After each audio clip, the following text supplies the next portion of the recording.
Hey, Leanies! Welcome. So, we are continuing on human evolution, and this video is particularly about the evidence supporting the idea of common ancestors for living hominids. Hominids. If you remember from the previous lesson, you need to know the difference between a hominin and homonid. Okay, but yeah, let's get started. Okay, first things first. So this table basically summarizes the different fossils that are discovered as evidence for human evolutions. Because I know you guys can read, and I'm not going to insult your intelligence by reading for you, I will not go through the table because you can just take a screenshot and go through it. However, I do want to highlight that for examination purposes, you need to know like every single part. So, for example, you need to know the species. You need to know when it existed. You need to know where it was, where the fossil was discovered. You need to know who discovered it and the characteristics, because some way or another they will be asked. So know all of these characteristics, and yeah, know everything. I mean it. So yeah, however, if you're just like, I don't want to know everything, I would advise you to know all the South African, all the fossils that were discovered in South Africa. For example, Australopithecus africanus. It was found in Daung and it was found in Sterkfontein. So an example of this is Mrs. Place and Daung Child. So they could ask you, where was Daung Child discovered? Luckily with that one, you can kind of guess that it was found with the fossil was found in Daung. So know this, and you would need to know who discovered the fossil, so please do not skip this table. Okay, moving on, here's another table. Again, I will not be reading through it, and yes, just know all of them, but most importantly, know the South African ones. I place an emphasis on those. So for those who don't know, the cradle of humankind is in South Africa. Okay, this one you would see Limpopo, KZN, that's in South Africa. And I'll go back to the previous table. Okay, I can't, but that's okay. And in this particular table, I didn't add Homo naledi, or rather, yeah, Homo naledi was also discovered. The fossils of Homo naledi were discovered in South Africa, also at the cradle of humankind. So know that as well. And it was discovered in 2013. Yes, so know that as well. Okay, so here's a phylogenetic tree showing the aspects of evolution of Homo sapiens. So we've done a phylogenetic tree previously. I will not go into a lot of detail for that, but basically this shows you that this is the common ancestor for all of these species, and something like this, like a split, indicates a speciation event. So yeah, and from this tree you can see that currently the only one that is alive is Homo sapien. Yeah, so that's just basically another phylogenetic tree, and I can bet it will be examined in some form or another. So this is also another thing that you need to know, or rather the interpretation thereof. Don't study a phylogenetic tree, study how to interpret it, because they will examine it in different forms as to the one that you studied. So know how to interpret it. If you are unsure, just watch the previous video where I went into more detail. Okay, there's also genetic evidence that supports the evolution of hominids. And as an example, it was discovered that chimpanzees and humans share 98.8% of the same genes. That's a 1.2 difference. And as you saw in the previous video, where I did the phylogenetic tree, you could see that based on the evolutionary events, we are most closely related to chimpanzees. So there's also genetic evidence to support that, not just fossil evidence in terms of structure. Yeah, there's also genetic evidence. And they also use mitochondrial DNA, because mitochondrial DNA is passed unchanged from a mother to the offspring. So they could use that to study like the migrations and the origins, and they are able to determine the rate at which this happened. So that's how they're also able to date the years as well. So based on studying the ancestral mitochondrial DNA, they could see the age of the common ancestral mitochondrial DNA is estimated to have existed approximately 140,000 years to 290,000 years ago, linking humans to mitochondrial Eve. So those are some of the genetic evidence. And also the mitochondrial DNA also supports the out of Africa hypothesis, which we will cover in the following lesson. This is also examined, but not as much as the fossil evidence. So if I would say, what do you need to focus most of your attention on? Rather focus most of it on fossil evidence. I'm not saying don't study this. Study it, of course. However, fossil evidence is where it's at. Okay, so here's some other evidence to support evolution, cultural evidence. So other primates such as chimps use tools. However, manufacturing of tools is unique to humans that belong to the genus Homo. And this image illustrates the history of early human tool making based on the fossils that have been found. So the older one tools from about 2.6 million years ago are associated with Homo habilis. So as you can see in this image, the tools became more and more advanced to the tools that we have today. That also shows better and greater intelligence. So that's also some of the cultural evidence that has been found to support this.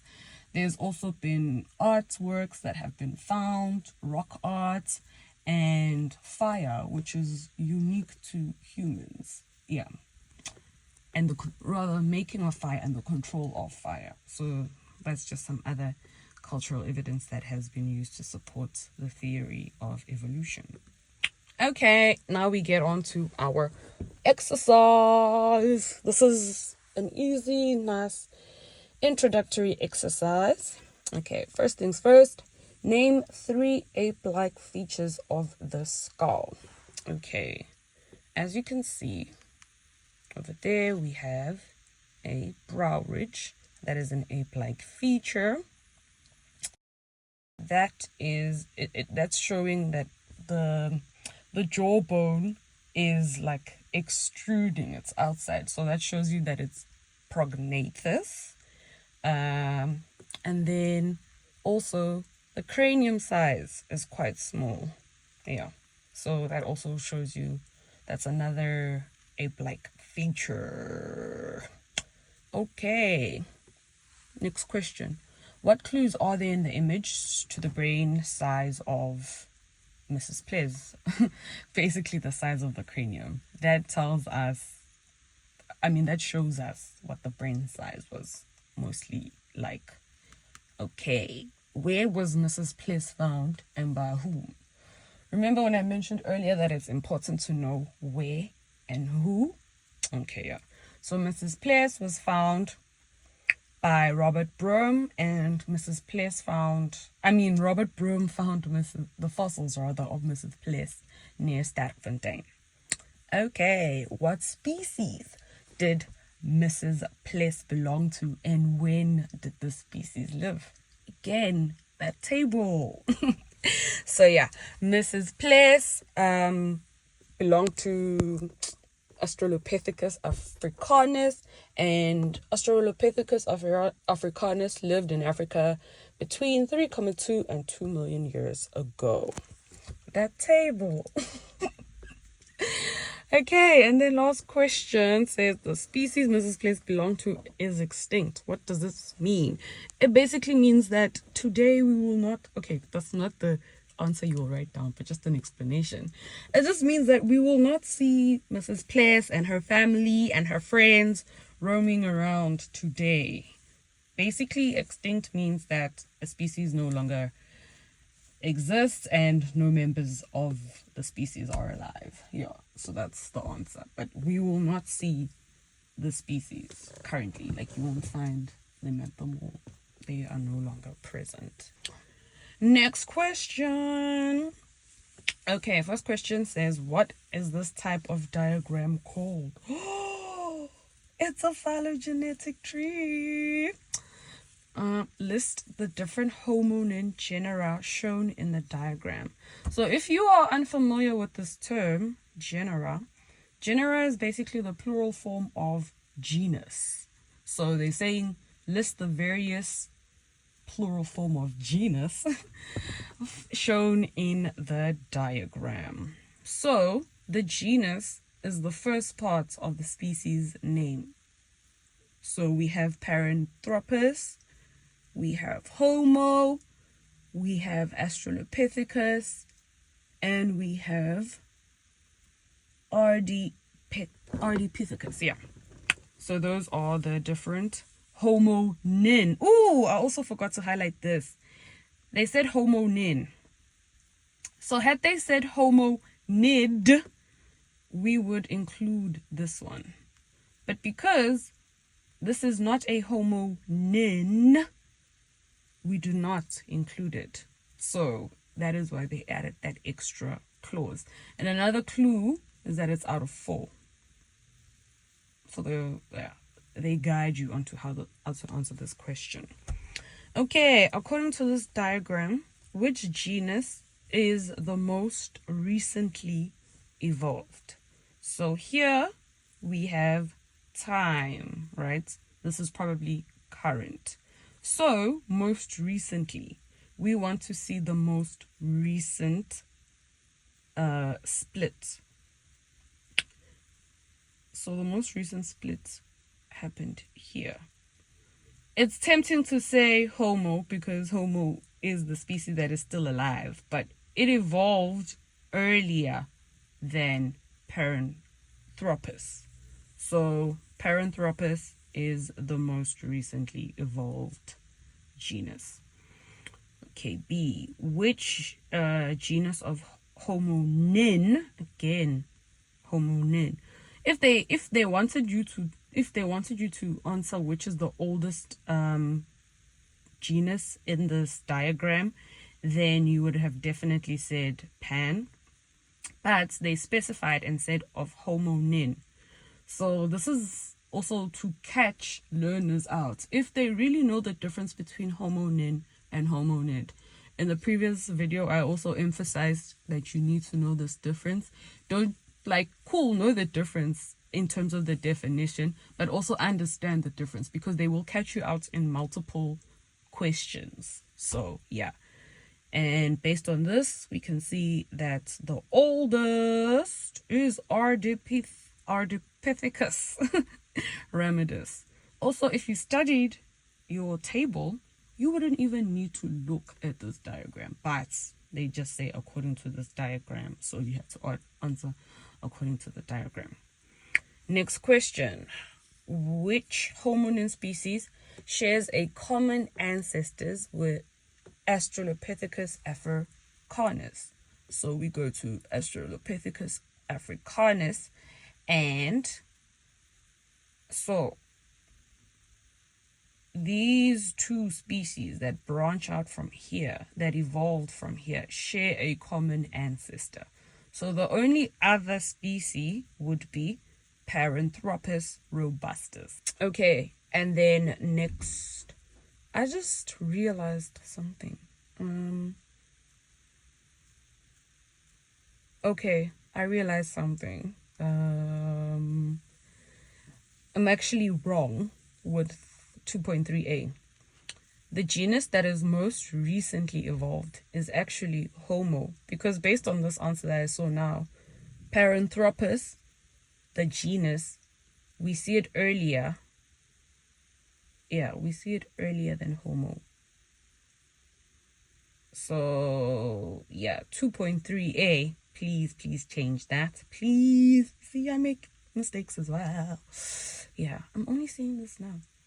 But basically, Homo is the genus that is most recently evolved, and not Paranthropus, because Paranthropus evolved earlier here. Okay. Had they asked us which species is the most recently evolved, then our answer would have either been Paranthropus Picus or Paranthropus boise. Yeah. Okay. Anyways, 2.4. Give two examples of an Australopithecus africanus fossil found in South Africa. Ooh, do you see why it's important to know the fossil evidence and where and by whom? Okay, so our two examples of that is Mrs. Ples and Taung Child. Name two Homo species besides Homo sapiens that have been found in Africa. So that would involve Homo habilis and Homo erectus. Both of them have been found in Tanzania. Exercise 2. Okay, first question. Who discovered... Okay, you're gonna read, of course, this extract. But again, guys can read, so I'm not gonna read for you. First question: who discovered Australopithecus sediba and where? Oh, guys, do you see why it's so important to know the table? Know it like you know your name. Okay, the person who discovered Australopithecus sediba was Lee Berger, and he discovered the fossils of Australopithecus sediba at the Malapa Cave, at the cradle of human mankind. So you could say that as well. A sediba is described as having a relatively small brain size. What was the average brain size for the species? Characteristics. If you do not know the characteristics because you did not study them, then you just lost yourself a mark. And the answer for this is 420 milliliters. Basically, with all these exercises, I'm just trying to emphasize the importance of knowing that table that I showed you. Yeah. Okay. Next question. Define the term transitional fossil. So this one is kind of self-explanatory in that it's a fossil that shows characteristics of both the ancestors and the descendants in a particular evolutionary line. So it has both characteristics. It basically is like a missing piece. It shows the link. And transitional fossils are great for supporting evidence of evolution. Next question. A sediba is described as possibly an evolutionary dead end. Evolutionary dead end. A dead end is, just in general English, where you drive to somewhere and it's the end. You can't proceed further. Nothing happens after that. And in terms of evolution, an evolutionary dead end is basically a species that does not develop to any further evolutionary development or does not give rise to a new species. So it's a dead end. It's done. It stops with that species in terms of evolution. You know, it's a species that doesn't continue to evolve or to change. So that's a evolutionary dead end. This question basically wants you to apply your thinking, because it's not necessarily taught in class, or unless, I mean, your teacher mentioned this, but it's not something that's generally taught. It wants you to apply your thinking. So yes, next question. According to the passage, A. Sediba had a previously unknown way of walking upright. What does this suggest for the evolution of bipedalism? Again, this is not really taught. It wants you to apply your thinking. And this is, the answer for this is that it shows that the evolution of bipedalism happened more than once. So species didn't just go from being quad, to being bipedal, where they walk on all fours. So it happened more than once. They first started being bipedal but had a weird way of walking, and then there was another evolutionary event that happened that led to the bipedalism we see today in Homo sapiens. So yeah, that's what it suggests. What is the difference between bipedalism and standing upright? That's a good question. Bipedalism is basically the ability to walk on two legs, where one foot goes in front of the other. Whereas standing upright is basically just having a vertical posture while standing on two legs, while being on two legs. So that's that. And then an example for that is that humans both walk and stand upright on 2 feet. So that is bipedal. However, chimpanzees do not fully walk on 2 feet, but they can stand upright. So that is the difference. I mean, they do walk here and there, especially when they're carrying food or tools on 2 feet, but this is not their primary way of moving or walking. So yeah, that is the difference. Okay, first question that wants us to identify the species shown from A to E. And they've been nice enough to give us a list, because had they not given us a list, it would be a bit more difficult. But yeah, first things first, let's do the easiest one, which is E, Homo sapiens, followed by D, which would be Homo neanderthalensis. Again, I'm just using those characteristics from the table to give me an indicator based on time. We know that Homo neanderthalensis occurred before Homo sapiens. So, these characteristics. And the fact that you can kind of see that the size of the cranium of Homo neanderthalensis is slightly bigger than that of Homo sapiens. Of D, is slightly bigger than that of E. So that also gives us the clue, which is why I'm just like, that table. That table. No, that table. Okay. And C would be Homo habilis. B would be Homo erectus. And A would be Australopithecus. How I got to that is that A is more darker. The body is more darker, which indicates more body hair. And we know that Australopithecus was a bit more ape-like, and you can also see the size is slightly smaller. Again, knowing the characteristics from that table will really help in answering this question. So yeah, next question says we basically need to mention the similarities of the species shown here. Firstly, as you can see, they all stand upright. They have an upright posture. 1. 2, bipedalism. 3, the foramen magnum in all of these species, because they are bipedal and can stand upright. Let me rather say because they are bipedal. The foramen magnum position is more forward, a more forward foramen magnum. So those are the similarities between the species. Okay, so the family that these species belong to is Hominidae. And they're commonly known as hominids. Hominidae, that is the family. Hominin is not the family that they belong to. It's rather a subgroup rather. Yeah. So hominidae. Next question. Okay, here they basically want us to mention, essentially this question is just asking us to mention the difference between humans and apes or other primates. So there are several differences that you can mention, and that was covered in the previous video. But these differences are: apes are prognathous, humans are non-prognathous.